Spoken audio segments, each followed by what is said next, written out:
ماشین نمیخری؟ دارم به همون فکر میکنم. خب با مانتی حرف بزن. برای چی مانتی؟ اگه کم آوردی ازش خستی بخر.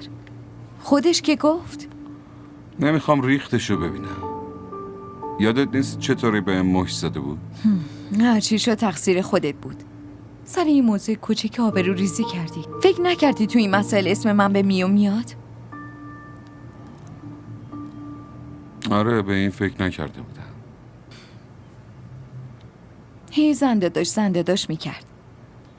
برای همین تو ماشینش نشستم. اینقدر مهربون رفتار میکرد اصلا حس نکردم غریب است. حتما هنوز نخوابیده. برو الان ببینش. ببین راست میگفت یا نه، یا همینطوری یه چرتی پرونده.